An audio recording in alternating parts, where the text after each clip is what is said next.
Bueno, buenas noches, tardes, noches. Buenas noches, profesor. ¿Cómo están?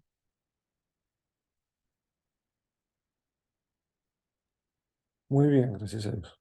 Hola, profe, bien, gracias a Dios. ¿Y tú, profe? Bien, bien también, muchas gracias. Bueno, ok. Ya, ya prendo la cámara, profe. Dale, está bien, está bien. Hola, buenas noches. Hola, Sebastián, ¿cómo estás? Bien, profe. Sí, señor.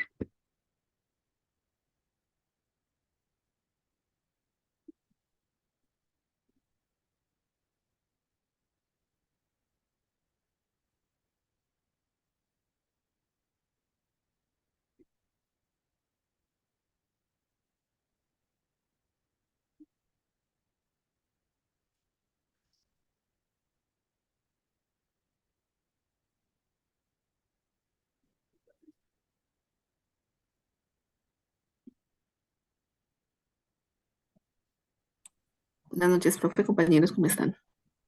Buenas noches. ¿Están?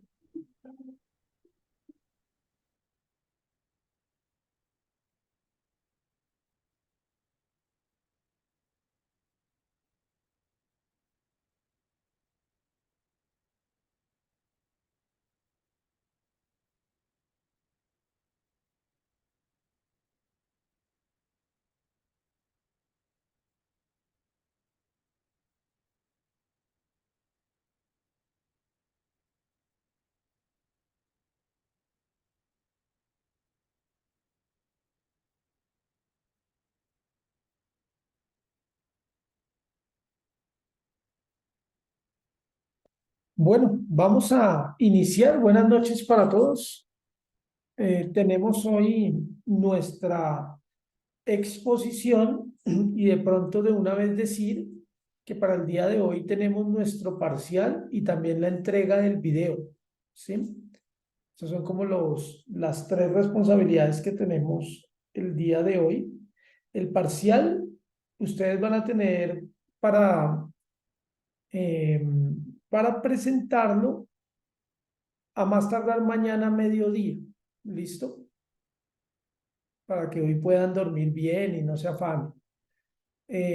Vamos a dejarlo mañana a mediodía y la entrega del video, pues sí se supone que es para hoy. Bien, demos inicio a la exposición. Entonces tienen el micrófono. Para el día de hoy tenemos a Nelly, Sebastián, Carol y Wilson, quienes nos van a acompañar. Tienen ustedes ya 15 minutos para exponer cada uno y dejamos la última parte de media hora o 25 minutos ya para preguntas, para comentarios acerca de la temática, también para que ustedes puedan dinamizar un poco el tema con sus compañeros. Quedamos en sus manos entonces. Listo. Entonces, ¿me confirman si ven mi pantalla, por favor? Sí. Sí, ahí la vemos. Listo, perfecto. Entonces, bueno, buenas noches. Luego rosa. Allá. Nosotros, listo, gracias, profe. Nosotros el día de hoy les vamos a hablar sobre el Evangelio de Lucas y el libro de los Hechos. Todo esto pues con la información de los libros de Aguirre y Rodríguez, ¿correcto? Entonces, bueno, la unidad de Lucas y de Hechos. Vamos a, como una introducción, hablar de por qué estudiamos o por qué en ocasiones se estudian estos dos libros de manera conjunta, ¿cierto? Resulta que a lo largo de la historia se han trabajado siempre como un único libro, ¿verdad? Con, digamos, historias diferentes, pero con un hilo conductual que nos lleva al mismo autor, a una misma teología, ¿cierto? Esto ha sido ampliamente respaldado desde 1679 por un señor que se llamó Lightfoot. Sin embargo, en el siglo XX aparecieron, digamos que algunos debates en la actualidad por parte de Clark en 1933 y en 1933 fue aún más respaldado ese mismo debate por Argyll, quienes afirmaban que estos textos no eran escritos por el mismo autor, en este caso estamos hablando de Lucas, porque ellos decían que no era escrito ambos libros por el mismo autor. Bueno, ellos destacan que, por ejemplo, hay al menos 70 casos de dialecto diferente que ellos consideran significativos. Es decir, que ellos encontraban más de 70 casos en los que el autor de Lucas se expresaba de una forma y en hechos se expresaba de otra, ¿correcto? Entonces, es uno de los argumentos por el cual ellos van a decir esto. Sin embargo, por tradición y por muchas otras cosas que vamos a ver más adelante, si los estudiamos en conjunto y muchos estudiosos siguen estando de acuerdo en que hay una unidad entre el Evangelio de Lucas y la carta, o bueno, el libro de los Hechos. Entonces, aquí unos datos curiosos, como lo sabías. El cuerpo literario, y estoy hablando de Lucas más Hechos, no por separado, sino en conjunto, el cuerpo literario contiene 37.778 palabras en su idioma original, que recordemos es el griego, lo que la convierte, y este pues es un dato no menor, lo que la convierte en la mayor composición de un mismo autor en el Nuevo Testamento. De pronto esto puede sorprender a más de uno, porque Pablo se le atribuyen muchísimas epístolas, ¿verdad? Sin embargo, las epístolas paulinas solamente contienen 32.303 palabras. No, no lo digo como algo poco, sino que queda por detrás de este cuerpo lucano, ¿cierto? Y en cuanto a la unidad, los exegetas por lo general se encuentran en acuerdo en cuanto a que ambas composiciones literarias comparten el mismo lenguaje, estilo y teología, lo que les estaba comentando hace un momento y que pues les voy a recalcar más adelante cuando toquemos esos temas. Estructura. Entonces es importante ver de dónde viene, de dónde nos llega, ¿no? El libro, el texto de Lucas y el texto de los Hechos. Y es que, como ya les dije, se desarrolla en griego y la base para sus traducciones o para lo que nos ha llegado a nosotros, lo encontramos en dos fuentes, digamos que primarias o importantes, aunque se mencionan tres. ¿Cuáles son estas? La fuente número uno es la alejandrina o la neutra, ¿sí? La segunda fuente que encontramos es la fuente occidental o también, no, occidental, solamente occidental. Y finalmente encontramos un texto que se define como Koine Receptus, pero que para las obras de Lucas y de Hechos el autor dice que contiene poco valor, ya que es un texto más actual, es un texto tardío, perdón. Entonces nos vamos a encontrar que el texto de Lucas y de Hechos se va a centrar básicamente en lo que encontramos en Alejandría y en las fuentes occidentales. ¿Listo? En cuanto a Lucas, hemos de decir que se centra mucho más en lo que dicen los textos alejandrinos, ¿sí? Entonces aquí les pongo que algunos textos alejandrinos que dan cuerpo al texto de Lucas son el papiro 4, el 45, el 75, todos estos que datan del siglo III, copias evidentemente de un original.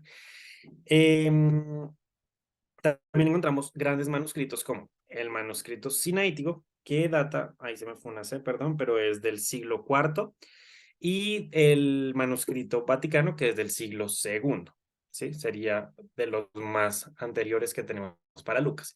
En cuanto a lo que encontramos por parte del occidental, encontramos dos códices, que son el Codex Besae del siglo IV al V y el Vetus Latina que data entre el segundo al cuarto, ¿correcto? Ahora, es importante saber que este texto occidental tiene adiciones, omisiones, modificaciones en cuanto a lo que se encuentra en el texto alejandrino. A lo que muchos estudiosos agregan es que es posible que los textos occidentales trataran de armonizar un poquito más el relato de Lucas, ¿sí? Como tratar de hacerlo más parecido de pronto a lo que decían otros evangelios sinópticos, como Marcos y Mateo. Y también es importante destacar que en los textos occidentales no encontramos grandes, digamos, como que desechan toda la, ¿cómo decirlo? Todo lo que lo judío que traía el texto, ¿verdad? Entonces, en cuanto a Lucas, el texto que nos llega a nosotros al día de hoy está basado primeramente en lo que encontramos en los textos alejandrinos, es decir, la crítica textual que hacemos hoy en día se basa en los textos alejandrinos. Eso en cuanto a Lucas. En cuanto a los hechos, va a variar un poquito. Decimos que en Hechos tenemos lo mismo, el papiro 45 del siglo III, el 74 del siglo VI, los manuscritos sinaíticos, Vaticano, Receptus, Alejandrino, entre otros. En cuanto al occidental, tenemos el papiro 38 del siglo IV y el 48 del siglo III, más nuevamente el Codex Bezae y el Vetus Latina. Aquí ya va a variar un poquito, ¿sí? Hay que decir que en Hechos el occidental tiene 400 adiciones, digamos que notables, ¿verdad?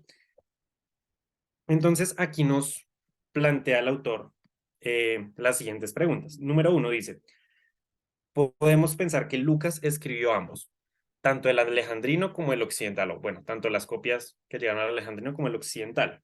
Y nos dice, primero escribió el occidental y después escribió el alejandrino como una revisión para su compañero Teófilo, ¿sí? Entonces lo que él sugiere es posible que haya escrito un primer texto de Hechos y después otro que le envió, digamos que menos específico a su compañero Teófilo. Es una de las hipótesis que da el autor. El segundo es que dice, Lucas solo escribió uno, primero el alejandrino y después el occidental llegó como revisión del alejandrino, haciendo algunas interpolaciones, creo que es la palabra, como añadiendo cosas, ¿verdad? Y finalmente, Clark, por ejemplo, Clark cree que el número 1 es el occidental y que el alejandrino vino después de este, siendo como una reducción. Son las tres hipótesis que se nos presentan dentro del texto para finalmente decirnos que la crítica textual usa el alejandrino, igual que en Lucas, en Hechos también usa las bases del alejandrino, pero acepta como primitivas las lecturas del texto occidental y en ocasiones incluso añade pues cosas que trae el texto occidental, ¿verdad? Contenido de Lucas, bueno, aquí no voy a profundizar mucho, más allá de decir que hay un prólogo, hay un relato de la infancia, tal como en Mateo, se habla del ministerio público de Jesús, de su bautizo, de las tentaciones, y después hace un esquema entre lo que es Galilea, el camino hacia Jerusalén y los acontecimientos en Jerusalén. Muy similar a lo que hay en los evangelios sinópticos, como Marcos y Mateo. Sin embargo, hay dos interpolaciones grandes. La mayor, que consiste entre lo que Lucas escribió en el capítulo 9 del 51 al 18:4. Digamos que esa es una interpolación mayor, es bastante amplia, es algo que contrasta con los otros dos evangelios. Y la menor, la interpolación menor, va desde Lucas capítulo 6, versículo 20 al capítulo 8, versículo 3, ¿sí? Con relación a los evangelios sinópticos. Decir que solo el evangelio de Lucas contiene 19.404 palabras y la convierte en la obra individual, por así decirlo, más extensa del Nuevo Testamento, perdón. Cuanto a Hechos, tenemos nuevamente un prólogo, tenemos la comunidad cristiana en el primer siglo, la elección de Matías como discípulo o apóstol, Pentecostés, misiones, nos habla de Pedro, después Saulo y los gentiles y Pablo como prisionero en Roma, es básicamente como termina el mensaje. Contiene 18.374 palabras, lo mismo, no es poco. Vamos a continuar con el lenguaje y el estilo, donde encontramos cosas interesantes. Primero que todo, el vocabulario. En el Evangelio de Lucas hay 2.055 palabras diferentes, ¿sí? Con 19.404 usos, ¿sí? 971 apax legómenos, que de pronto si alguno no recuerda qué es, son aquellas palabras que solo encontramos en ese texto, y 151 de esas palabras son típicas de su estilo, o sea, es algo muy propio de Lucas. Y en Hechos, lo mismo, 2.036 palabras diferentes, 18.374 usos y también una gran cantidad de apax legómenos, serían 942, ¿sí? En cuanto a la gramática, el autor nos dice varias cositas, como que conjunciones y mejoras gramaticales son evidentes con relación al griego popular que se manejaba en el momento, ¿sí? De hecho, voy a citar cuando él dice, es elegante, a veces vulgar, sin embargo, no está a la altura de los grandes literarios de la época, ¿sí? digamos que sí escribía un poco más fino que los demás escritores en cuanto al Nuevo Testamento, pero también nos dice que no llegaba a la altura de los grandes literarios griegos, ¿verdad? Es más ordenado que Marcos y es muy similar en cuanto a esa estructura a Mateo. Y algunas de las, digamos que observaciones que se le hace es que usa demasiado la conjunción CAI, ¿sí? Finalmente, en cuanto al estilo, nos dice que, bueno, es de los mejores estilos que hay en el Nuevo Testamento. Dice que escribe como un pastor, pues, seguramente porque vemos que va dirigido a Teófilo, quizás alguien que estaba aprendiendo de él. Dice que está a servicio de la fe, que presenta un texto con mayor libertad, ¿cierto? Que de pronto le permite expresarse con mayor sencillez. Lo hace también de forma vívida y sencilla, con un lenguaje que resalta. Y aquí tenemos algunos ejemplos, como cuando dice que Jesús sangró mientras estaba en su desesperación en el huerto de los olivos, ¿verdad? O, por ejemplo, cuando nos dice del martirio de Esteban, que ve los cielos abiertos, cuando nos habla de la transfiguración de Jesús. Y todos estos relatos son, digamos que muy vividos y son algo que encontramos en Lucas. Con lenguaje que resalta la presencia de lo divino, sí, precisamente como les dije eso. Voy a dejar hasta ahí. Ah, no. Bueno, antes de darle paso a mi siguiente compañero, les voy a dar algunas cositas que encontramos también en Lucas y Hechos, en ambos. Usa muchas metáforas, discursos, prólogos, sumarios, oraciones, coros y cartas. Componen eso ambas lecturas.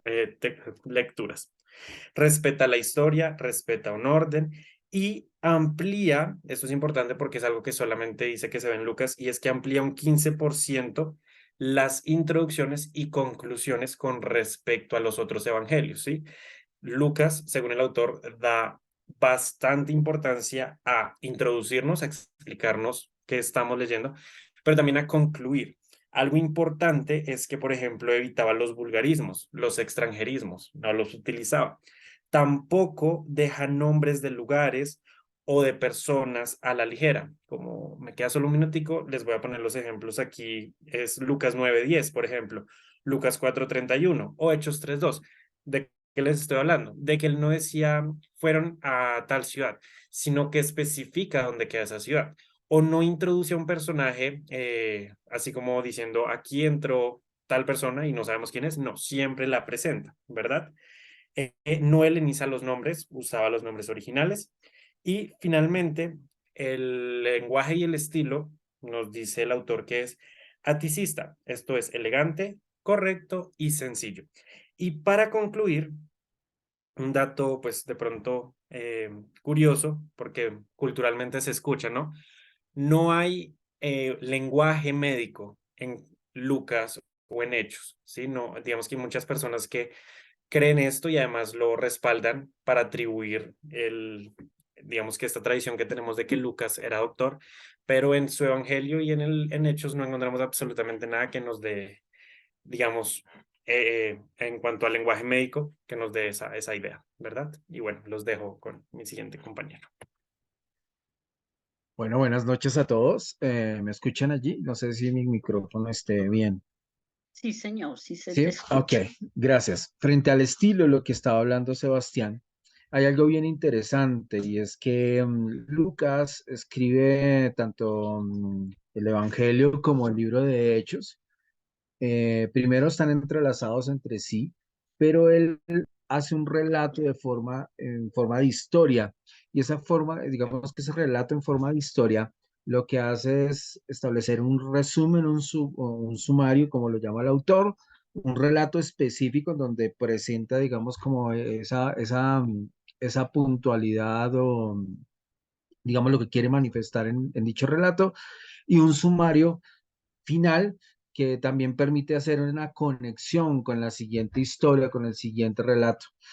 Eh, digamos que Lucas, en su estilo de escrito, lo que hace es, digámoslo así, es un poco más libre en el libro de los Hechos. ¿Porque es un poco más libre en el libro de los Hechos, en su estilo? Porque pues hay que decirlo, Lucas en el Evangelio lo que hizo fue basarse, digamos, lo que se hablaba, lo que se ha hablado, o los estudios han identificado es que se basó en el Evangelio de Marcos. Entonces, digamos que ahí era un poquito, tenía un poquito más de, digamos, bueno, estaba un poquito más encasillado y por eso no manejó un estilo tan libre como lo hizo en el libro de los Hechos. Ya cuando hablamos de la estructura, por paseo es la siguiente. em, Lucas y Hechos son una unidad y la estructura, digamos, tanto de Lucas como de Hechos es un mismo conjunto. Realmente muchos han definido que era un solo libro y que por el tamaño, pues lo que hicieron fue como dividirlo en dos, ¿no? Pero realmente, si uno mira la estructura tanto del Evangelio como del libro de los Hechos, es una historia continua, es una historia que por lo tal, digamos, podría resumirse en un solo libro. Siguiente, Sebas, por favor. En cuanto a ya la estructura de los documentos como tal, el autor establece 6 criterios y el primero de ellos es el estilo. Entonces, frente a la estructura, digamos, en cuanto al estilo, él dice que, digamos, tanto Lucas como Hechos, en ese estilo, digamos que maneja una estructura de prólogo que es del capítulo 1 a, digámoslo así, versículos 1 y 4. Después maneja en el Evangelio un tema de la infancia del Señor Jesús, que es el capítulo 1 del versículo 5 hasta el capítulo 2 del versículo, eh, hasta el versículo 52, y el resto de la historia, es decir, cómo se desarrolla cómo se desenvuelve la historia, pues es desde el capítulo 3 realmente de Lucas y posterior hasta Hechos. Algo muy en particular, y es que Lucas, como lo vimos anteriormente, la estructura de su historia, digámoslo así, digamos que confluyen mucho en los resúmenes. Por consiguiente, esos resúmenes permiten descubrir diversas etapas de la narración. Por ejemplo, Lucas 2:3-5 nos indica que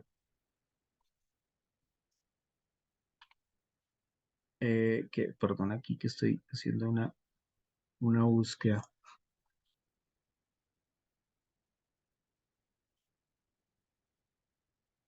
Por ejemplo, nos dice Lucas 2:3-5, nos dice, por ejemplo, que iban todos empadronados cada uno a su ciudad.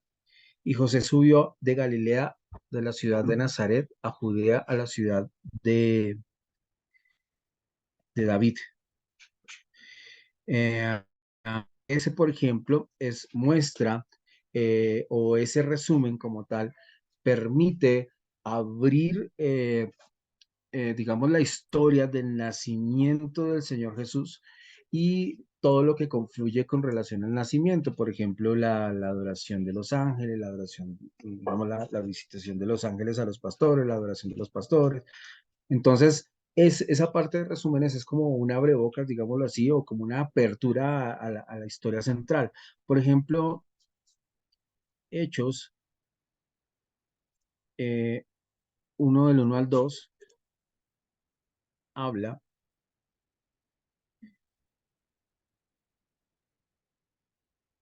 de, dice, digamos que habla también digamos, en el primer tratado Teófilo. Entonces, él dice, digamos que él habla dice así, hablé acerca de todas las cosas que Jesús comenzó a hacer y enseñar.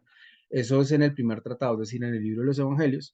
Y, y ahí digamos que abre un poco el libro de Hechos hasta el día que fue recibido arriba, después de haber dado mandamientos por el Espíritu Santo a los apóstoles que había escogido.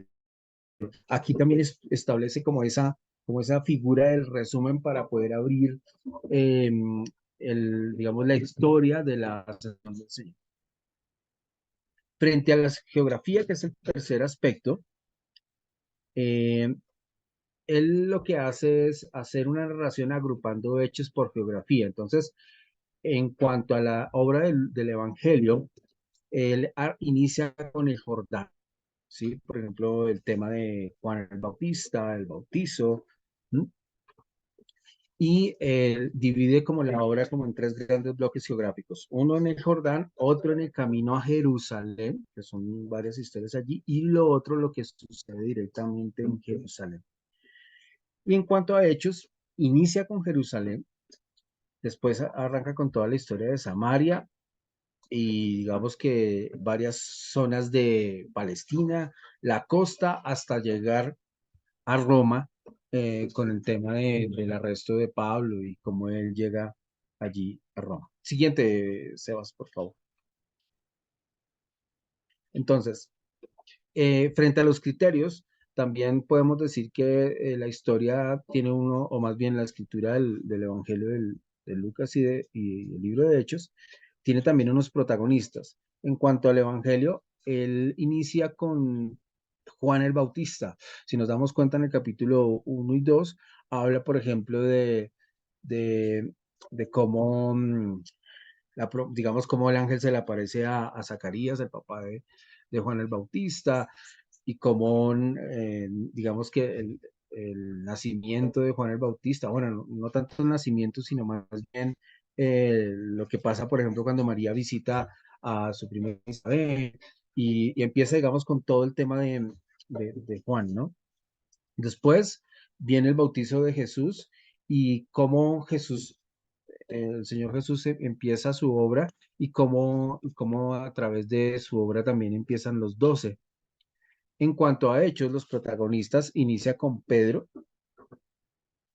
y con los 11, aunque aquí el autor dice que es Pedro, pero realmente también inicia Pedro y Juan, aunque se enfoca un poco más en Pedro, su arresto, por ejemplo, y digamos lo que sucede con los 11, por ejemplo, también con Felipe, y digamos que ciertas historias de hechos al inicio involucra, digamos, la figura de los 11 y otras personas que estaban iniciando eh, el Evangelio como tal, y después, digamos que hay como un corte y sigue con Pablo y toda la historia de Pablo, desde su conversión hasta su arresto. También otro de los criterios que tiene Lucas en cuanto a su estructura son los temas tratados. Y entonces, digamos que hay unos temas estructurales, unos temas muy definidos. Por ejemplo, hay temas asociados al camino, es decir, todo lo que sucedió en el camino del Señor Jesús hacia Jerusalén. Entonces se enfoca también en esas historias. También hay el tema del protagonismo frente del Padre y el Espíritu Santo.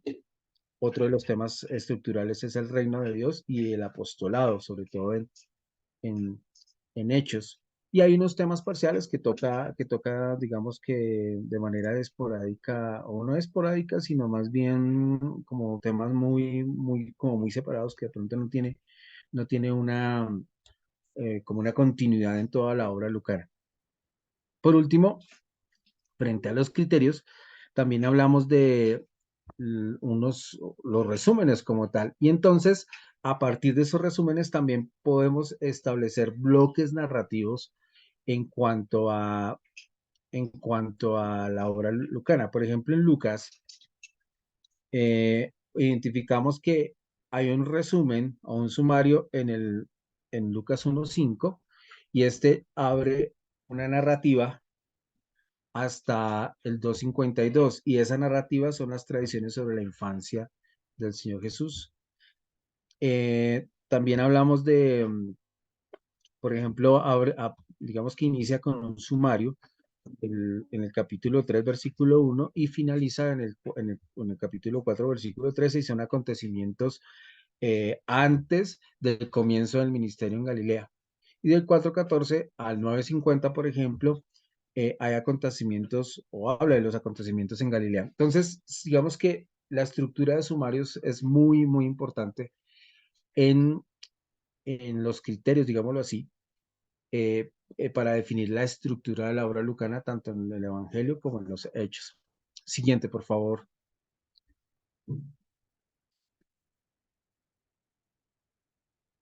Siguiente, Sebas. Entonces, a partir de esos criterios podemos definir que hay una estructura de la obra lucana. Y entonces,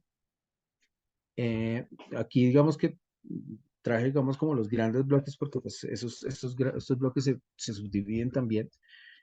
Pero los grandes bloques es que la obra lucana arranca pues en el Evangelio de Lucas y hay un prólogo inicial que es desde el capítulo 1 versículo 1 al 4. Otro que toca, que es la infancia de Jesús, aunque involucra también el tema de Juan el Bautista. Perdón, no, la infancia de Jesús, qué pena. Y es del 1.5 al 2.52 y el díptico introductorio de Juan y la unción de Jesús, es decir, allí hay como una combinación entre lo de Juan, entre la anunciación, digamos, del nacimiento también de Juan y lo del Señor Jesús, que son como una introducción tanto al Evangelio y al libro de Hechos, que es el capítulo 3 versículo 1 al capítulo 4, versículo 13. Y después de ello, entonces empiezan como, después de eso ya son como 5 grandes bloques, que son una de las actividades de Jesús en Galilea, que son del capítulo 4, versículo 14 al 9:50. Después, otro gran bloque que son las actividades, digámoslo así, de Jesús de camino a Jerusalén, que es del capítulo 9, versículo 51 al 19:28. El tercer bloque es la actividad de Jesús en Jerusalén, directamente lo que sucede en Jerusalén, digamos la confrontación con los sacerdotes y todo ello. Capítulo 19 al 29 y hasta el 24:53. Aquí también digamos que entre esas actividades de Jesús en Jerusalén está eh, todo lo que es digamos, la pasión y muerte del Señor Jesús.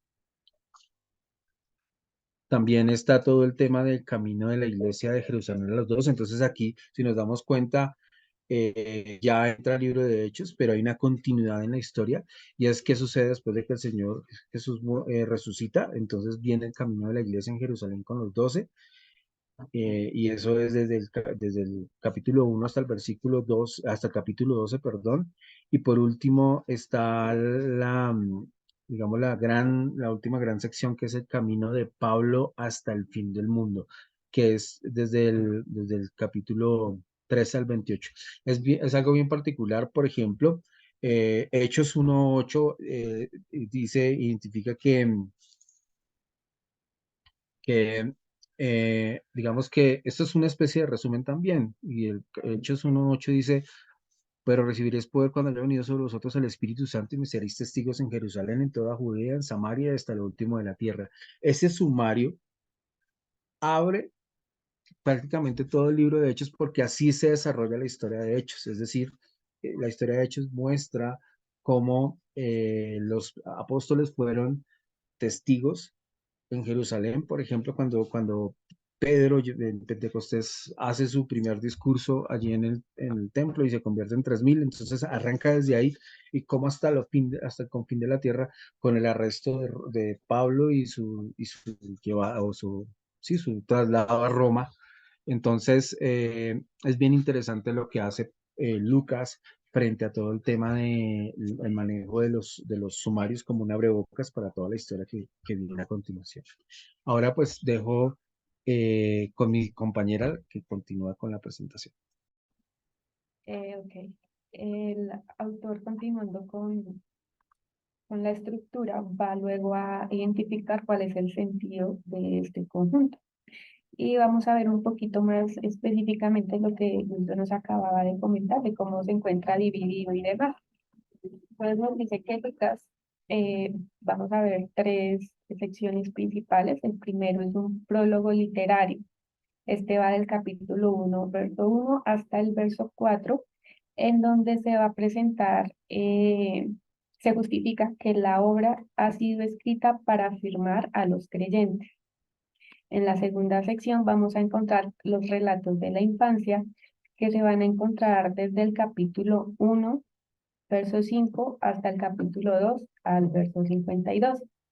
Y esta sección tiene un carácter de prólogo teológico y se va a proyectar la infancia de Jesús y algunos temas importantes que van a ser tratados más adelante en la sección número 3, que va a ser designada como la obra. Esta obra va empezando con la actividad, como decía Wilson, que Jesús desarrolla en Galilea y que se describe en el capítulo 3, verso 1, y en el capítulo 4, verso 13. Allí se va a presentar la unción profética y el ministerio de dos profetas.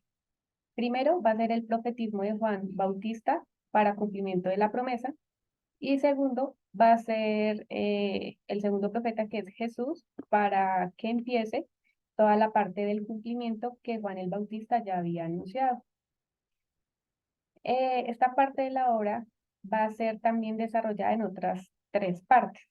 Primero se va entonces a presentar el camino profético en Galilea, luego cuando Jesús se dirige hacia Jerusalén y ya hacia Dios, mostrando que fue anunciado por Juan, realizado y consumado en su muerte y crucifixión, el misterio profético, para que la iglesia comprendiera este significado y la que fuera testigo después fuera anunciarlo. Entonces, la siguiente, por favor. Entonces, en la primera parte habíamos dicho que era el camino profético a Galilea. En este se desarrolla desde el capítulo 4, verso 14, hasta el capítulo 9, verso 50. Y se presenta con el propósito de mostrar a Jesús y su obra, desarrollándose en los siguientes 7 puntos. Primero, la presentación global de Jesús, el tema del rechazo, cuando el creador de los 12 y el sermón, el profeta Salvador, donde aparecen las dos facetas de Jesús como profeta y como Salvador. En el quinto, Jesús profeta. El sexto, las obras de Jesús. Y el séptimo, el final de la presentación de Jesús. La siguiente, por favor. La segunda parte entonces va a ser desarrollada en camino hacia Jerusalén. Se encuentra desde el capítulo 9, verso 51, hasta el capítulo 19 del verso 28. Entonces, pues ahora vamos a ver a Jesús que se dirige hacia Jerusalén, y toda esta segunda parte va a ser de un tipo de amonestación en la que se presenta la exaltación de Jesús como en todo el caminar profético que ha tenido, y ya él va a ser dirigido hacia la consumación.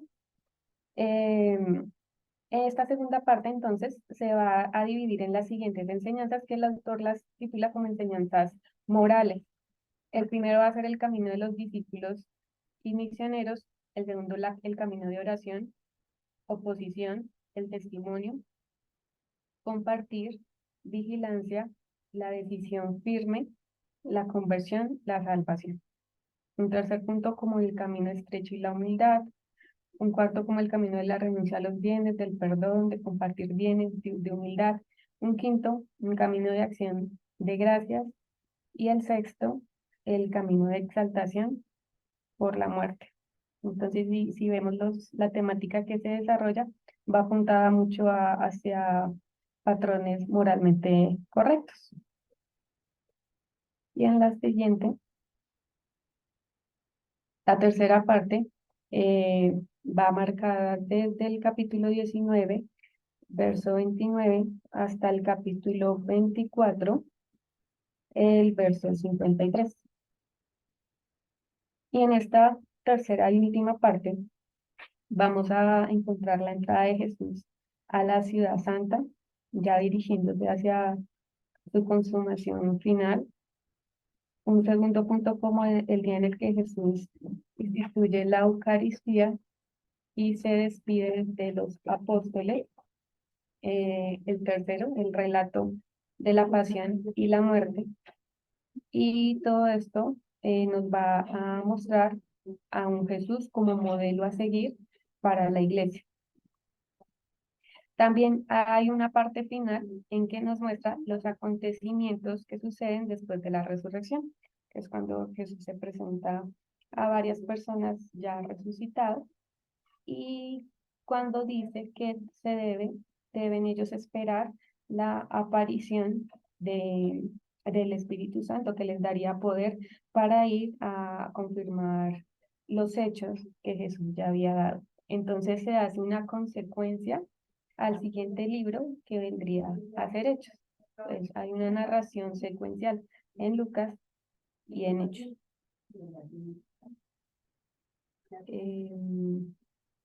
La siguiente foto. Y en esta continuidad entonces empezamos a conocer lo que nombramos nosotros como Hechos de los Apóstoles, que va a estar dividida en dos partes. En la primera parte vamos a encontrar el testimonio dado en Palestina y se subdivide en tres secciones. En la primera sección se encuentra el nexo que se viene dando con la historia ya antes mencionada de Lucas. En la segunda parte, esta primera parte también va a ser complementada con los requisitos para la iglesia que se está formando, en donde vemos que se eligen los 12 apóstoles y termina con la elección de Matías. En esta segunda sección vamos a encontrar el testimonio dado por la iglesia, que es el testimonio del Pentecostés. También vamos a encontrar hechos de testimonios de personas judío-cristianas helenistas y va a terminar con la muerte de Esteban.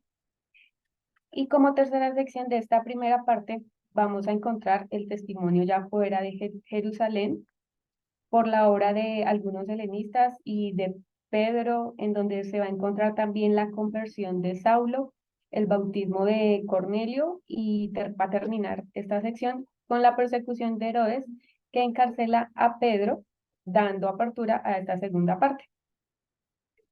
En la segunda parte del libro de Hechos, entonces vamos a encontrar que el protagonista ahora va a ser Pablo, y en esta primera sección, él va a hablar acerca se va a hablar acerca del envío de Pablo y Bernabé y de los problemas teológicos que ahora va a encontrar la iglesia al tener en sus miembros gente gentil. En la segunda sección vamos a encontrar la misión que tuvo Pablo en sus viajes a diferentes ciudades, implantando iglesias en la evangelización. Y en esta tercera sección vamos a encontrar ya un Pablo encarcelado, dando aliento a las demás iglesias y con un propósito final de advertir o de alentar a cumplir con la misión a pesar de las dificultades en las que se encuentren los demás, dado que pues Pablo se encontraba en la cárcel mientras estaba haciendo estos escritos.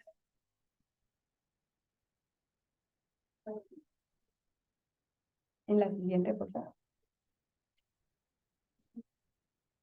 Bueno, el autor también nos indica que para esta carta tenemos tres formas de ver el género literario. La primera como una historia, la segunda como una historia teológica y la tercera como un modelo que imita. La primera como historia porque el autor muestra que en su forma de escribir hay un orden en el relato y presenta también una sucesión de hechos, presenta interrelaciones mutuas y esto lo hace a través de que muestra indicaciones temporales, espaciales y muestra secuencias causa-efecto. También usa paralelismo de personas como Jesús, Pedro y Pablo. También en la segunda parte de género literario, historia teológica, porque se muestra que Dios Padre es el responsable de todos los hechos que ocurren, que son las promesas de Dios las que dirigen la historia y que el libro de Hechos aparece inclusive como mandato de Jesús al cierre de Lucas. También se argumenta que es historia teológica por la aparición de seres divinos, como ángeles, la manifestación del Espíritu Santo. Y como modelo que imita, se dice que hay que pueden haber dos formas en las que Pablo escribió, perdón, en la que se escribió este texto, que es imitando la tradición bíblica judía. Hay un autor, J. Drury, que dice que el autor compone un midrash, o sea, una interpretación homilética no legal, fruto de la reelaboración del Antiguo Testamento, y que se tiene como resultado un recurso, un relato teológico con poco contenido histórico similar a lo que pasa con Esther o con Tobías. Y segundo, que es una imitación de la literatura helenista.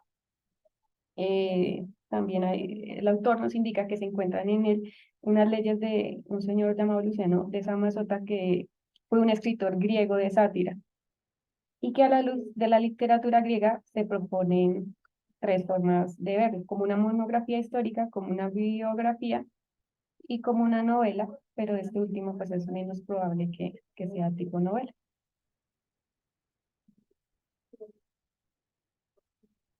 Y siguiente. Y ya, continúa ya mi compañera, muchas gracias. Bueno, revisamos ya lo que hablamos acerca de los textos de Lucas y de Hechos, pero vamos a tocar un tema que es con relación a la historicidad de Hechos. Antes de abordar este tema, quiero contarles un poco qué es historicidad, como para que podamos tener el contexto de lo que vamos a hablar. Y encontraba el concepto de historicidad como una realidad histórica de personas, la cualidad de ser parte de la historia en lugar de ser un mito o una leyenda. La historicidad expresa la actualidad histórica, la autenticidad, y se centra en el verdadero valor de las afirmaciones del conocimiento sobre el pasado. Entonces, en este caso, en la historicidad de los hechos, resulta que se comienza a mirar si efectivamente este libro si maneja como toda la realidad de lo que está escrito.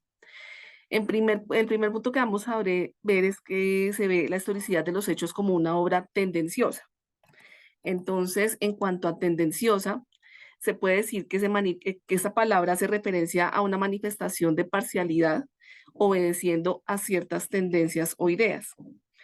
En el contexto del libro de Hechos y de Lucas, que se relacionan, cuando se refiere a la obra tendenciosa, hace referencia a que al ser el mismo autor el que escribe estas dos cartas, bueno, todo esto comienza porque el autor que escribe Hechos y Lucas es el mismo. Entonces lo que se dice es que es imposible que un autor, haciendo parte del ministerio de Pablo, pueda escribir acerca de Pedro, en primer lugar. Entonces, en este punto, ciertos autores dicen que hay un peso con relación a los escritos en la carta de Hechos. Inicialmente se pensaba que Hechos y Lucas era una misma carta, pero se realiza una división de cada uno de estos libros, dejando dos evangelios en el centro del canon como lo conocemos. Cuando hablamos nuevamente hablar de tendenciosa, se refiere a las diferentes posturas que Lucas, como autor de los Hechos, quiere conservar en estas cartas. Claramente él quiere conservar lo que hablaban mis compañeros con relación a la conversión de Pablo y cómo comienza a gestarse la iglesia primitiva a partir del Nuevo Testamento. Otro de los autores con relación al tema de la obra tendenciosa dice que Hechos es una obra que busca defender a Pablo frente a los judeocristianos. Este es como el centro de la escritura de los Hechos. Básicamente, cuando hablamos de la historicidad, lo que quieren hacer es desvirtuar lo que está escrito en la carta de Hechos relacionada con la carta de Lucas. Otro punto importante con relación a la historicidad de los hechos es como una obra mal informada. ¿Y por qué hablamos de una obra mal informada? Porque como todos sabemos, el autor de Hechos y de Lucas, pues es Lucas, y él no estuvo presente en esos acontecimientos. Entonces, cuando se dice que es una obra mal informada, se establece que este libro y este evangelio fue escrito a partir de recopilación de información de la cual el autor no fue un testigo fiel y fidedigno de las obras que se estaban gestando en este momento. Entonces, los aspectos principales que se denotan en esta malinformación hacen referencia a que no se tenían fuentes exactas y se escribe a partir de la ignorancia. Las consecuencias de escribir estos libros teniendo estos vacíos para algunos autores que están haciendo esta crítica, dejan de lado la realidad de la historicidad que se está escribiendo a partir de los hechos. El libro de Hechos refleja la influencia que tiene la herencia judía. Entonces, cuando se hace referencia a escribir en Hechos acerca de Pablo, lo que hacen, lo que estos autores, o sea, tengamos en cuenta que estos autores están haciendo una crítica acerca de la veracidad de Hechos, dicen que Pablo en este momento bueno, Lucas muestra a Pablo en su momento de conversión al judaísmo y cómo de esta forma tendría que hacer una balanza para poder empezar su camino de compartir el evangelio más adelante en las diferentes cartas. Otro punto que se critica con relación a la historicidad de los hechos es el escepticismo. En cuanto al escepticismo, pues al no tener información veraz, al no tener unas fuentes exactas de lo que se está escribiendo en esta carta, en este libro, como un libro histórico, pues obviamente no son muy escépticos en pensar que lo que se escribe es real. En este punto encontramos varios autores que critican el tema histórico y establecen que este es un libro más teológico, es decir, al criticar la veracidad histórica, no dejan de lado y no desechan la teología que Lucas impregna en este libro en consecuencia de los actos de Pablo y cómo comienza su ministerio y la escritura de de las cartas paulinas a las diferentes iglesias. Sigue, Sebas, con la siguiente, por favor. La imagen paulina en Hechos. Entonces, en el libro de Hechos vamos a ver que aunque hablan de varios apóstoles, hablan de Pedro y hablan de Pablo, el libro está muy centrado y muy impregnado de los hechos de Pablo. Esto básicamente se da porque Lucas comienza su ministerio con Pablo y él sí es testigo del comienzo del ministerio de Pablo. Entonces, en este punto se comienza a hablar acerca de la imagen paulina, de que la imagen de Pablo que se muestra en el libro de Hechos es falsa. Entonces, ¿qué argumentos o qué pautas tienen para decir que es falsa?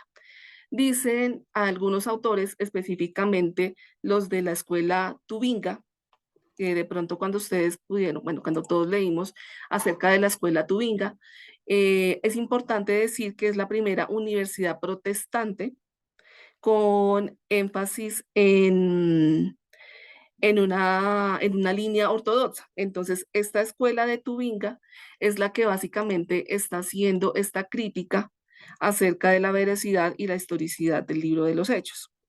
Entonces, a partir de este concepto, podemos decir que ellos dicen que lo que se habla de Pablo en el libro de Hechos es totalmente erróneo a lo que se encuentra o a lo que se puede percibir de Pablo en cada una de sus cartas.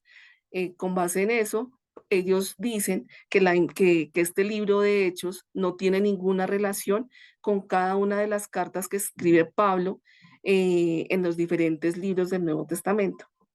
El segundo punto, con relación a la imagen de Pablo en el libro de los Hechos, nos habla de que las cartas coinciden simultáneamente en algunos aspectos.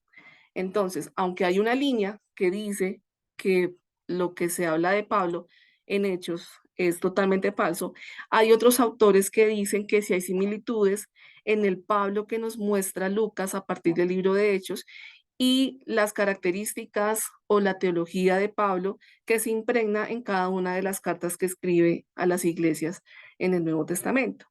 Estos autores nos dicen que hay algunas diferencias que son muy pequeñas, pero que con estas diferencias no se puede desvirtuar que lo que se dice en Hechos acerca de Pablo es totalmente cierto. Básicamente estas diferencias se pueden argumentar por la falta de información que se tenía en el momento que se estaba escribiendo el libro de los Hechos. El siguiente punto con relación a la imagen de Pablo nos habla, por otro lado, que las cartas y los hechos presentan al mismo Pablo. Entonces, ya en otros estudios más profundos y con unas evidencias recopiladas por historiadores, ya se puede evidenciar o ya nos muestra el autor que efectivamente el Pablo del que se escribe en Hechos, desde su conversión, desde su acercamiento a los judíos, desde el momento en que comienza la predicación de su evangelio, es el mismo Pablo que se ve reflejado en cada una de las cartas que él escribe en las diferentes iglesias. Algo interesante que veíamos con relación a Pablo es que cuando hacían la similitud del Pablo que mostraban en el libro de los Hechos y el Pablo que se podía encontrar en las cartas, no se pudo establecer con esta información un retrato, por decirlo de alguna manera, del Pablo que hoy conocemos o que hoy se ha identificado. Entonces decía que lo que se impregna, que lo que se dice en estos libros no muestra la realidad de Pablo. ¿Me regalas la siguiente, por favor?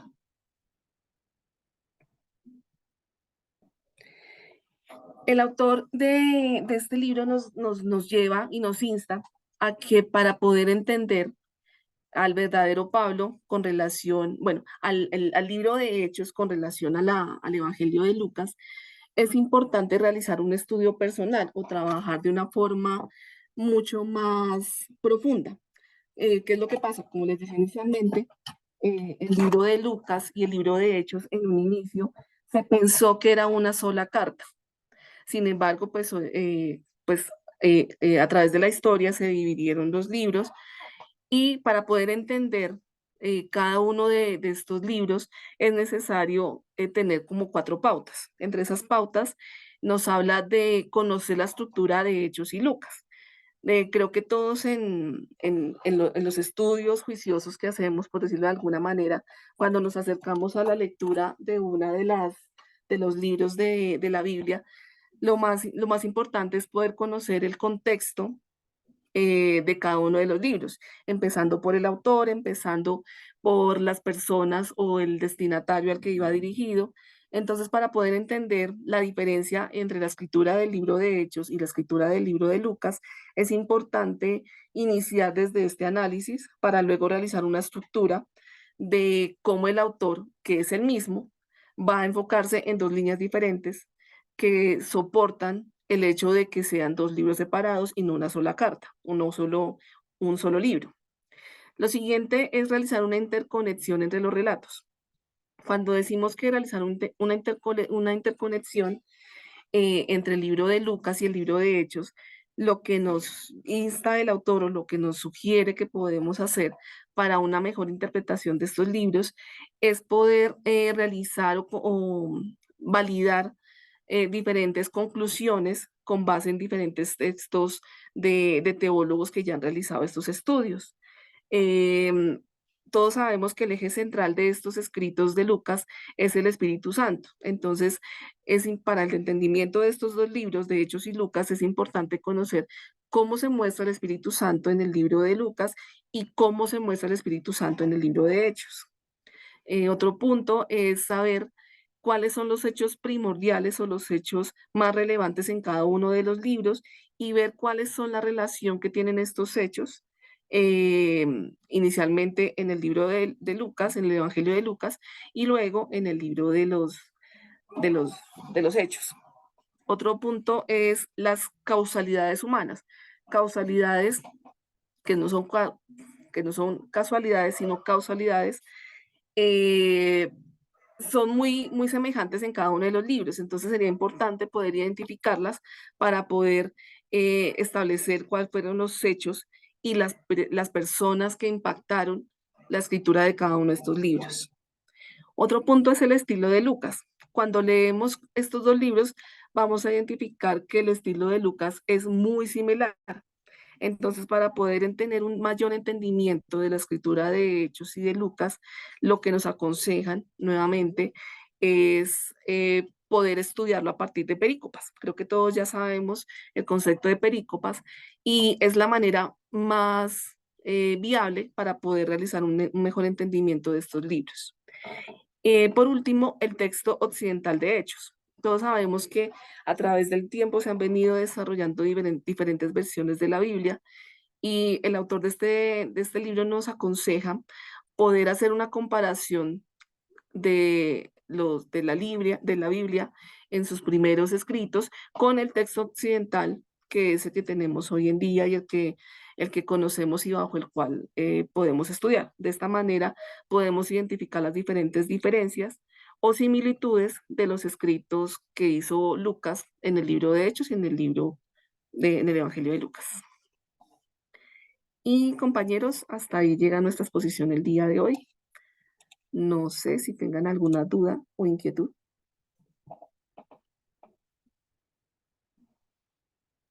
Muchas gracias. Gracias, compañeros. Muy buena la exposición. Muy clara. Bien, muchas gracias. Muchas gracias. Damos entonces así campo pues a todo el grupo, el que desee participar, ya sea con una pregunta para el grupo o un comentario también que ustedes quieran añadir frente a la lectura que también hicieron.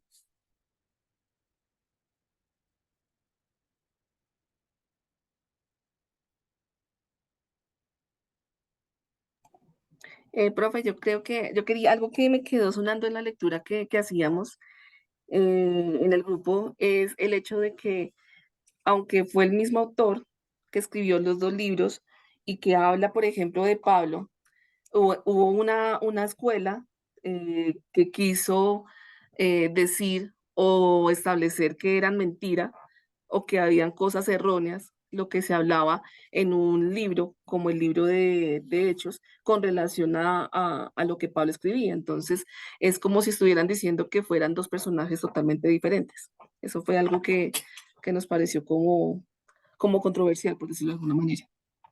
Ujú, ujú. Sí, así es. Pues ustedes ya miraron también que las diferencias lingüísticas entre uno y otro libro da para pensar que probablemente sean dos autores diferentes, pero dentro de ese dilema o discusión, también ha habido quienes dicen que pues el uso de amanuenses puede también eh, como que dar la oportunidad y facilidad para que haya palabras que no se utilizan tan común en un evangelio como en el otro, ¿sí? De esa manera se solucionan las discrepancias de lenguaje que hay en las cartas de Pablo, por ejemplo, y lo mismo en Lucas Hechos. Son formas de decir que no es necesariamente que lo que lo hayan escrito dos autores diferentes, sino probablemente el uso de amanuenses también hace que como que la gramática, la terminología, pues varíe un poco, ¿sí? Ujú. No sé si haya más preguntas o comentarios de la lectura. ¿Qué piensan ustedes de lo que se estaba exponiendo acerca de la historia teológica? Es el relato de Lucas, o más bien el relato de Hechos, que hemos considerado como historia. ¿Es historia verídica? ¿Qué opinan ustedes de lo que expusieron los compañeros? Y que pues Rafael Aguirre opina también allí en el texto que leímos.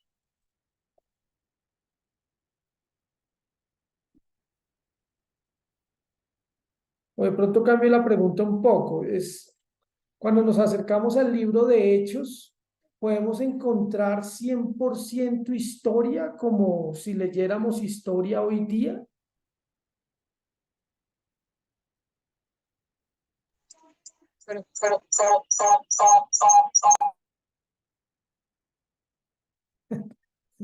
Hay mucho eco de mi... Parece que estuvieras haciendo barra, Mercedes.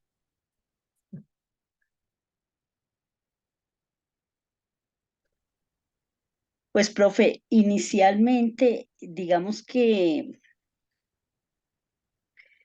desde la tradición, bueno, no voy a hablar de la tradición, desde lo que voy a hablar de mi experiencia en el cristianismo, desde lo que he visto en el cristianismo, en las enseñanzas.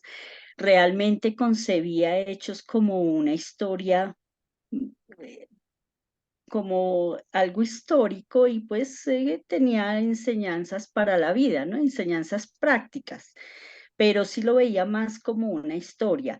Después de la lectura, eh, que aún no logro comprenderla toda, debo decirlo, em, me queda la sensación que definitivamente no todo es una historia real, ¿sí? No, no es meramente historia. Mm, bueno, no me atrevo a hablar más porque, como le digo, aún tengo mucho que aprender de la lectura. Necesito comprenderla un poco más. Gracias, profe. Gracias a ti, Lidia. Gracias por el comentario. Vamos con Pablo y después con Daniel.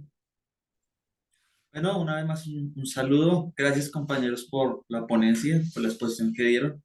No, por eso digamos, en torno a la pregunta y luego pues una pregunta que quiero hacer así en el aire, ¿no? Que la tengo, no sé, profesor, si la puede responder o mis compañeros, acuerdan a lo que hayan estudiado.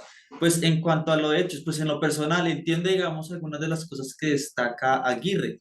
No obstante, considero que hechos en alguna medida, a diferencia, digamos, de los evangelios o de las cartas, creo que si buscan algún punto dar una exactitud en lo que narra, ¿sí? Eso creo que en algún sentido se ve en la intencionalidad del autor, en buscarlo. De hecho, considero que precisamente la idea de lo que buscaba, sí, era llevar a la reflexión, como hemos estado hablando, este término de historia teologizada, pero considero que a la vez buscaban que las personas que leyeran esos relatos, de hecho los creyeran, porque en alguna medida ellos creían en el poder de Dios, en el poder del Espíritu Santo, si se me permiten estos términos. También además estamos en una cultura que considera lo espiritual, que considera precisamente el poder que opera en el mundo. Entonces creo precisamente que, a diferencia de algunas cosas que menciona Aguirre, creo que son puntos a considerar. Entiendo que pues en la parte crítica pues se trata como de quitar la parte pues espiritual y de hecho ahí viene el tema, ¿no? Por ejemplo, se destacaba que Lucas, pues generalmente en la tradición, que es ahí donde me quiero centrar un poco en esa palabra, eh, no era, por ejemplo, lo que bien conocemos nosotros o nos ha llegado como médico, ¿cierto? A mí me genera la pregunta en cuanto a la tradición. Sí, en alguna medida hay personas que han desarrollado este término y dicen, no, es que cuando hablamos de historia de la iglesia o los primeros relatos hablamos de una tradición, pero no una tradición de esas que busca dar como una especie de leyenda, sino una tradición con T mayúscula. Es la expresión que he escuchado de algunas personas. Ahorita no recuerdo bien qué autor, pero la pregunta es básicamente hacia lo siguiente. Nosotros, o cuando Aguirre habla al respecto pues de la tradición o inclusive otros autores, debemos ver esa tradición como algo descartable por el mismo hecho de que es tradición, o podemos encontrar en la tradición objetividad. ¿Sí? Esa es como una pregunta que me surge en eso, no sé, la tengo ahí. Entiendo que evidentemente la tradición busca la reflexión, pero por ejemplo, si hablamos de estos hechos, como se encuentra, valga la redundancia, en el libro de los hechos, podemos considerarlo de esa manera. Es como algo que me genera la pregunta y quería comentar eso, profesor. Muchas gracias, compañeros. Ok, gracias, Pablo. No sé si alguien quiere contestar la pregunta. Hablando de la tradición, ¿se puede considerar esa tradición como algo objetivo? ¿Qué opinan de pronto los que expusieron?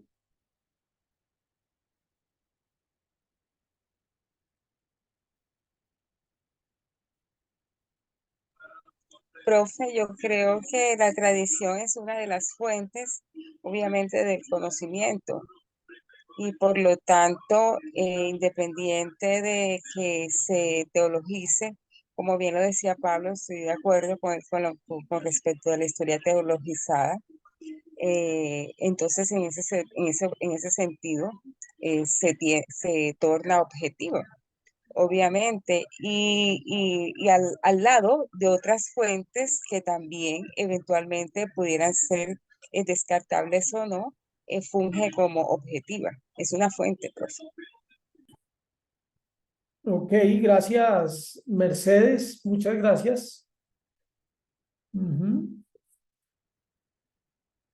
Bueno, la cuestión de si debemos también descartar la tradición, incluso por el hecho de ser subjetiva, no hemos dicho si es objetiva objetiva o subjetiva, pero supongamos que sea subjetiva, ¿será que eso ya es suficiente como suficiente argumento para descartarla?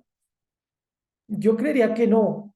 La tradición como tal, eh, pues no, es una tradición que desde sus orígenes es tradición que se transmite y por lo tanto es revelación de Dios, ¿sí? Esa tradición, y nosotros ya vimos esta parte de cómo surge la teología en el Nuevo Testamento. Recuerden que hay un acontecimiento que es neutro, pero a ese acontecimiento alguien se llega para interpretarlo a la luz de su fe.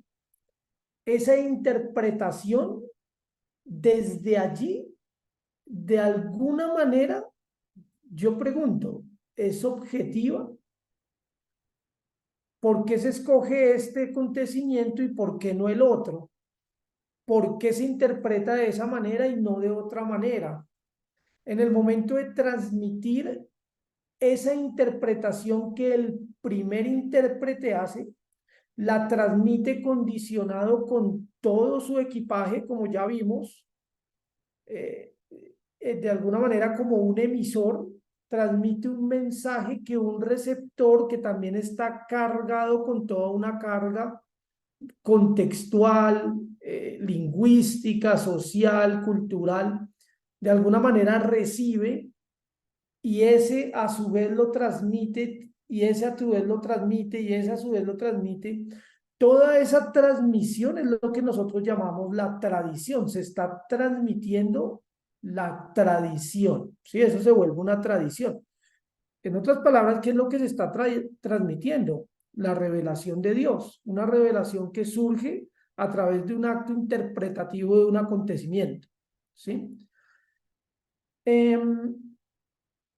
Si descartamos esa tradición, nos quedamos sin revelación. O sea, no hay forma de descartarla. Esa tradición con T mayúscula surge desde el mismo acontecimiento. Recuerden, Dios se revela en hechos y palabras, en el acontecimiento acaecido, pero también en la interpretación que se hace de ese acontecimiento. Allí está la revelación de Dios. Y esa revelación, para que se conozca, debe ser transmitida. Entonces, toda esa tradición pues no se puede descartar porque es la misma esencia de la revelación de Dios, ¿sí? Ahora, para nosotros los cristianos protestantes, esa es la tradición que tiene valor, una tradición que queda cristalizada en el momento del cierre del Evangelio. Cuando el Evangelio se hace letra, cuando el texto se hace letra, cuando la tradición se cristaliza por escrito y se vuelve canon, esa tradición con T mayúscula caduca, queda allí, cesa, se vuelve, literalmente queda sellada, ¿sí?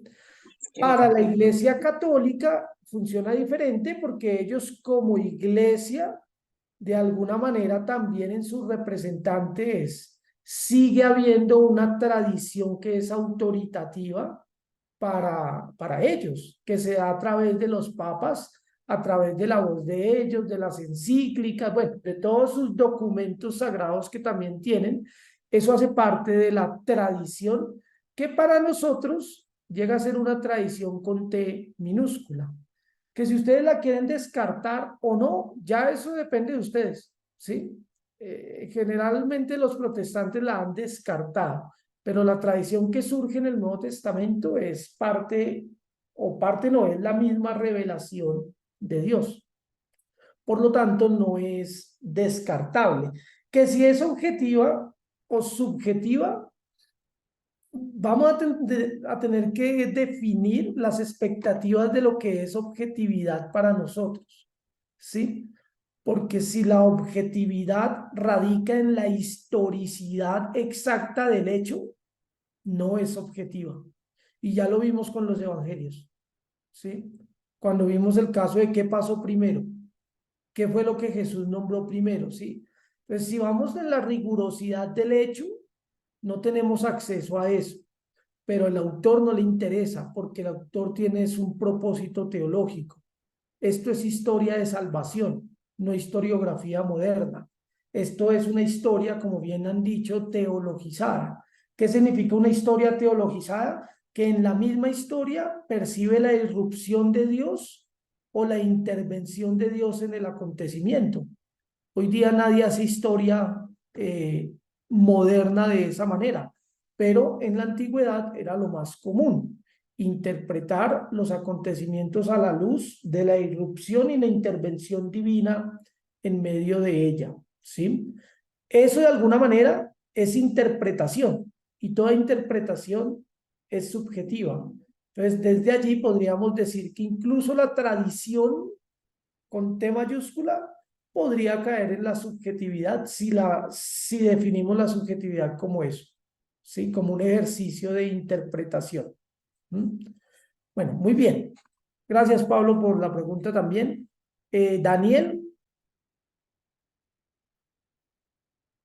Bueno, creo que el profe ya contestó la pregunta, pero eh, pues digamos que algo que me parece interesante sobre la pregunta que el profesor planteaba, si Lucas era historia o era teológico, algo que miraba y a mí particularmente me llamó mucho la atención, sobre todo de las dos lecturas, la de Charpentier, cuando hace énfasis en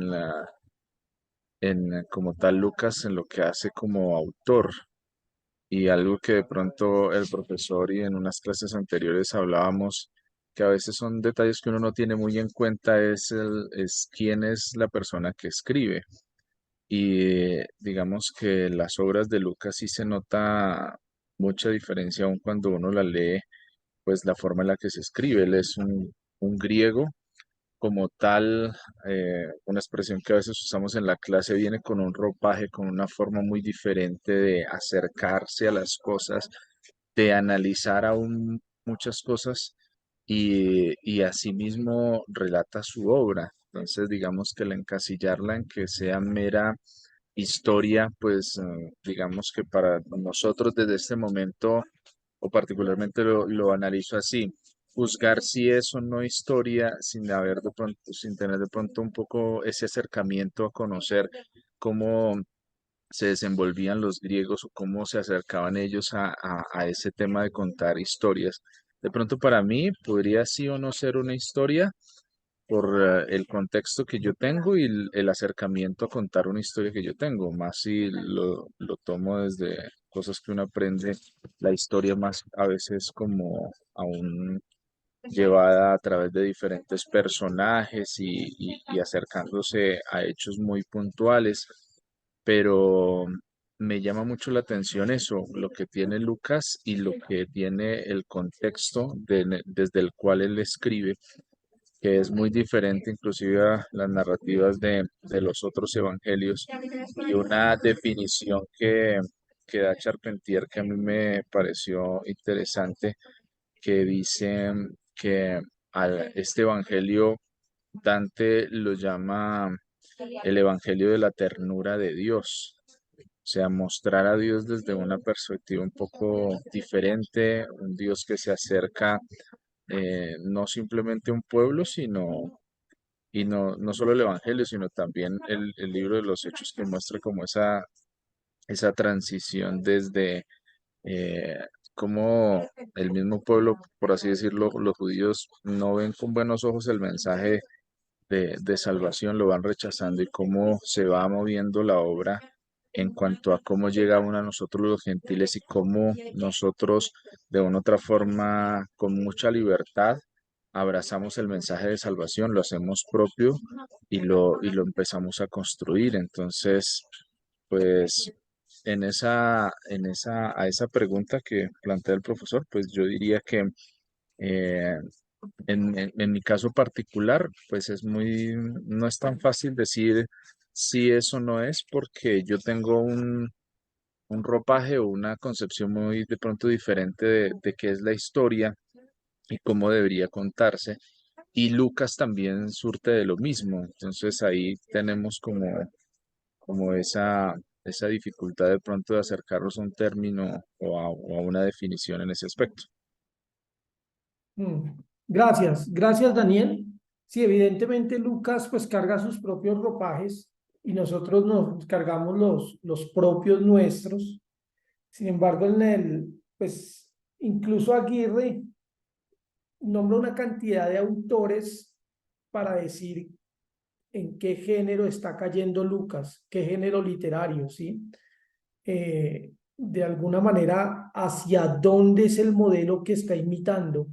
Si es una monografía histórica, si es una novela, si es una... Sí, y él cita varios autores precisamente de todo lo que hay. Lo que hay en consenso, por lo menos, es que está más acorde con la historiografía antigua que con la moderna, ¿sí? Y se asemeja más al tipo de historiografía antigua, tanto hebrea o judía como helénica. Y ahí para allá, pues hay ciertas eh, similitudes y diferencias. Mercedes.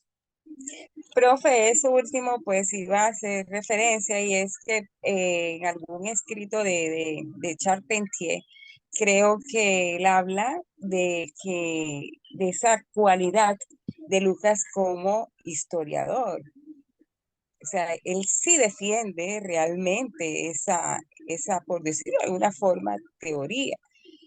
Pero entonces pregunto yo hasta qué punto se podría catalogar como coautor del libro de los Hechos también a Pablo. Por un lado, ¿por qué? Porque fue necesario el relato, pareciera en muchas ocasiones en primera persona de Pablo para la constitución del libro de Hechos. Esa es una pregunta. Y lo otro que tú referías, profe, realmente eso es, o sea, no es alejado de de la historiografía antigua. Realmente así era como escribía. Si nosotros vamos a ver de pronto Heródoto, pues hacía unas construcciones históricas en ese sentido y al punto que también de pronto a pesar de que objetivamente era considerado pues el padre de la historia, era criticado precisamente porque tenía muchas digregaciones en los temas de fondo que necesitaba desarrollar y se iba por otro lado. Entonces, creo yo entonces que esa sí era la manera como se escribía historia en la antigüedad. Por eso no hay que restarle de pronto la objetividad histórica a Lucas como autor, profe. Entonces la pregunta básicamente es la anterior, la de Pablo, como coautor. Gracias, Mercedes, gracias. Eh, Pablo evidentemente es una fuente y creo yo que es la fuente primordial del Evangelio de Lucas, sí.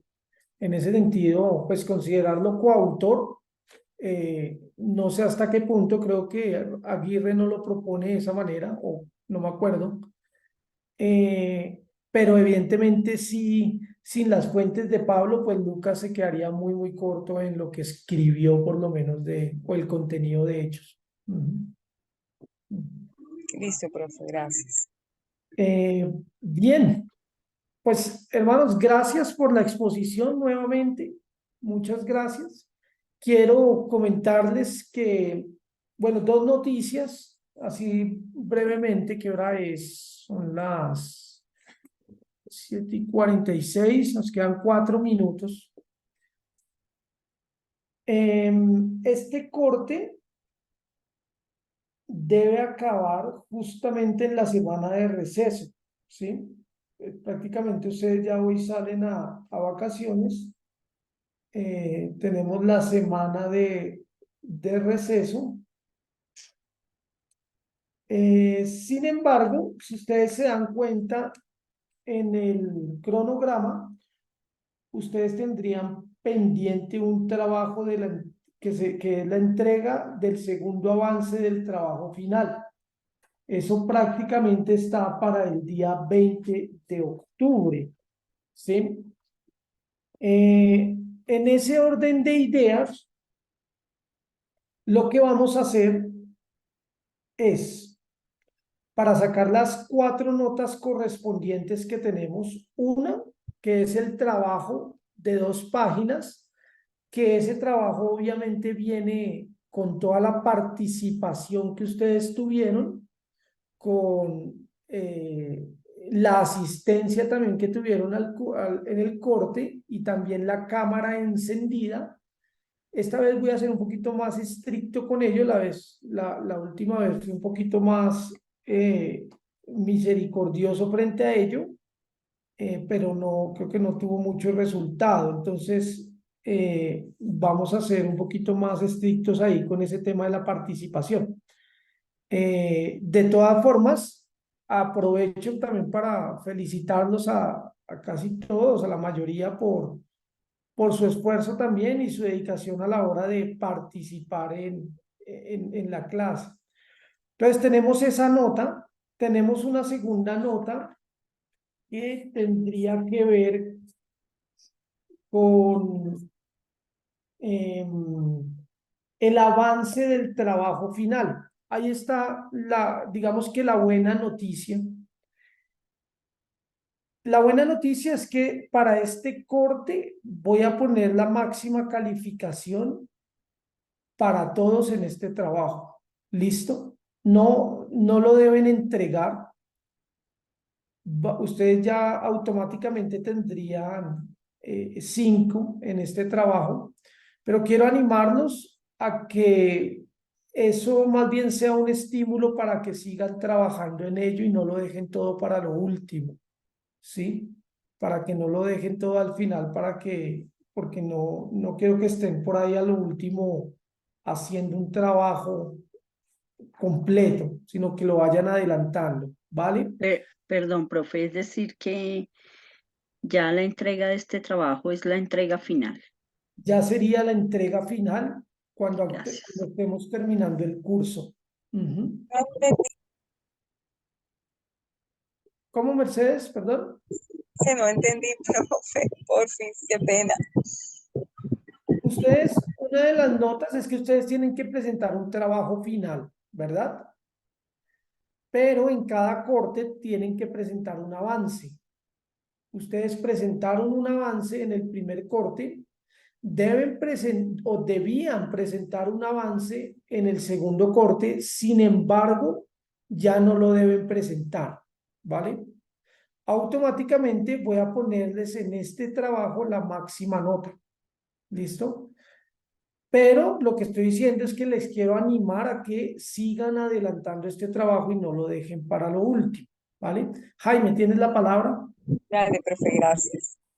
Profe, buenas noches. Entonces, te entiendo decir que el trabajo para el 20 de octubre tú lo quitas de la plataforma, ¿correcto? Sí, ya ahí no tendrían que ponerlo. Ujú, Bueno, gracias, profe. no lo voy a evaluar. Y Ahora, seguimos desarrollando. ujú, entonces ahí tendríamos 2 notas. Nos faltan 2 notas más. Ustedes el día de hoy, eso sí está en la plataforma, y en el cronograma deben entregar el video. ¿Listo? El video corresponde a alguna lectura de la temática, pues que trabajamos este corte, ¿no? Que tiene que ver con eh,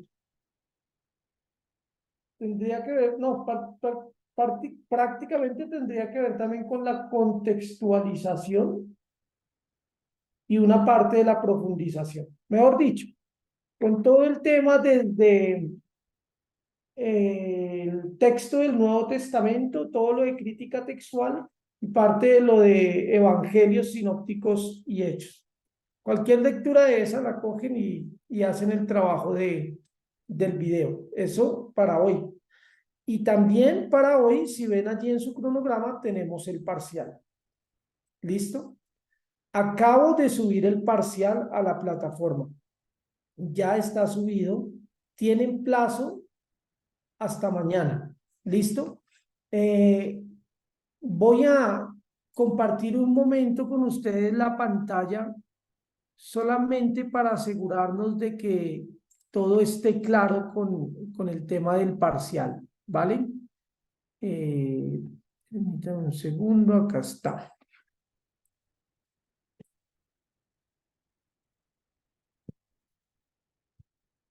¿Allí lo estamos viendo? Listo. Entonces Sí, es el señor. parcial 2, selectividad profundización a 2, nombres y apellidos. Entonces, primera pregunta, ¿un papiro es? Aquí están las preguntas de selección múltiple. ¿Listo? Segunda pregunta, ¿cuál es el orden de importancia que la crítica textual da a los manuscritos? Aquí están el orden, minúsculos, pergaminos, papiros, leccionarios. Ustedes escogen la correcta. Tercera pregunta, ya es de escritura. Explique en un párrafo de 200 palabras por qué el Textus Receptus no se considera hoy día un documento confiable para la crítica textual y las traducciones modernas. ¿A qué se deben las similitudes y diferencias entre los evangelios sinópticos? Argumente su respuesta en un párrafo. ¿Cuál es la diferencia entre la tradición prepascual y la tradición pospascual en la redacción de los evangelios? Son estas 5 preguntitas las que ustedes tienen allí en la plataforma. Ustedes van a encontrar un enlace, pueden copiarlo y pegarlo, o a algunos les aparece de una para abrir y diligenciar el formulario. ¿Listo? Con eso tendríamos nuestras 4 notas para que en la semana de receso yo les pasaría ya, subiría las notas a plataforma y les pasaría también sus notas. Atendiendo a lo que dijo Daniel, yo les he pasado a cada uno de ustedes también como un bosquejito de las notas que sacaron en el primer corte. ¿Listo? Algo así vamos a hacer también en este segundo corte y lo vamos a pasar. ¿Vale? Bueno, muy bien. Quedamos Profesor, de esta manera. Lidia. es que Amparito me escribe que por favor le excuse que se le fue el internet. Dale, está bien. Bueno. Hermanos queridos, espero que descansen en esta semana y nos vemos entonces en nuestra siguiente sesión. Espero que para la siguiente sesión pues traigan obviamente las lecturas pertinentes a nuestra clase. Les envío un abrazo grande. Si tienen alguna pregunta me escriben. Ahí estamos para atender. ¿Listo? Profesor, ¿me regala un minutico después del...? Claro que sí. Gracias. Buena noche, compañeros. Buen fin de Gracias, semana. profe. Que estén bien. Gracias, profe. Gracias, profesor. Chao. Gracias, profe. Profe, una pregunta. Es que el examen es hasta las 11:59 p.m. o 59 del día. 11:59 p.m.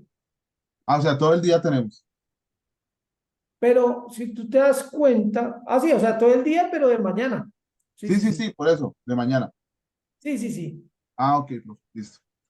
Listo, profe. Gracias. Feliz noche. Vale. Bendiciones. Chao. Profesor, qué pena, es que quería hacerle una solicitud. Yo hice el video, pero pues lo hice en la oficina y la verdad lo olvidé subir por 1000 cosas que tengo pendientes. Entonces no sé si lo pudiera subir mañana, si sea con una nota menor, pero pues si hay la posibilidad, si no, pues no hay problema. No, claro que sí, súbelo. Si Eh, no, ya no da la opción de subirlo, me imagino. No, pues aquí todavía está la opción, pero el problema es que no tengo el video acá. O sea, yo lo hice, pues lo dejé en la oficina, entonces la verdad, y es que aquí ya Si no, son las 3 de la mañana. claro. Si no, me lo envías por correo. ¿Listo? El enlace para yo verlo. Listo, profesor. Gracias, qué pena. Vale, Juan Andrés, que estés bien. Bueno, Bendiciones. señor. Hasta luego.